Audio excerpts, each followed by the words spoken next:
লাউ একটা 80 টাকা 90 টাকা পিস, আপনার এই শসা 120 টাকা কেজি, তারপর পেঁপে 30 টাকা কেজি। একমাত্র পেঁপে আছে আমাদের বড় সবাই এসছে। আর মিষ্টি কুমড়াও 60 টাকা কেজি। না গেলে বাইরে গেলে আমরা বাজার করে এটা আসলে মনিটর করতে হবে, আপনার বাজার মনিটর করে রাখতে হবে, তাহলে এটা ইয়া করা যাবে।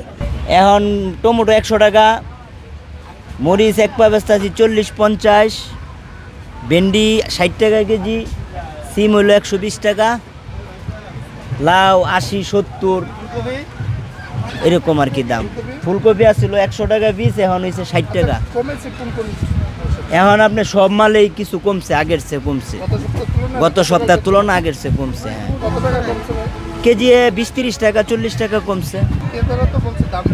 তো কাস্টমারে ভাই অনেক কিছুই বলে, বুঝেন না, কাস্টমারে তো আর কমবে। এখন আমদানি হইতেছে, শীত আসতেছে, তরকারি হইতেছে, এখন আমদানি হয়েছে, এখন কমবে। এতদিন তো বর্ষা ছিল, তরকারি কম হয়েছে, দাম বেড়েছে আর কি। এবছর কৃষক 70-72 টাকার আলু কিনে লাগাইছে, হে আলু বেচতেছে 12 টাকা 10 টাকা 9 টাকা, তা কৃষকে অনেক টাকা লস না। পেঁয়াজটা আছে মোটামুটি, গত বছর এবার তার দাম কম পেঁয়াজের। আজকে দাম কেমন পেঁয়াজের দাম? পেঁয়াজের দাম বস্তা কাটা 70-72, পুরসা 80। গত সপ্তাহে কেমন ছিল দাম? গাছের সপ্তাহে এমনই ছিল। দাম কি বাড়ছে না কমছে? গাছের সপ্তাহতে এই বছর সপ্তাহে একটু বাজারটা একটু বেশি। কয় টাকা বাড়ছে? এই 2 টাকা 1 টাকা। পেঁয়াজে আর আলুতে? আলু তো গাছের সপ্তাহতে এই সপ্তাহে কমছে। কমছে। গত গ্যাসের সপ্তাহে ছিল 18, এই সপ্তাহে আসলে আপনার 11-12 এরকম আর কি। 5 টাকা কমছে। আর রসুন?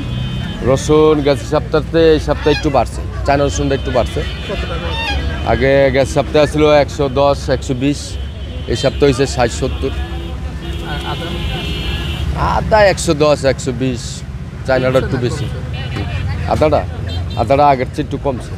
আগের চেয়ে একটু বাড়তি আছে কিছু কিছু আইটেম, যেমন কিশমিশ, কালো জিরা, এরপর তোমার এলাচি, লং, এছাড়া ওই ডাল, চিনি, ওগুলা মোটামুটি ঠিকই আছে। তেলের দাম স্থিতিশীল আছে, আগের মতনই আছে।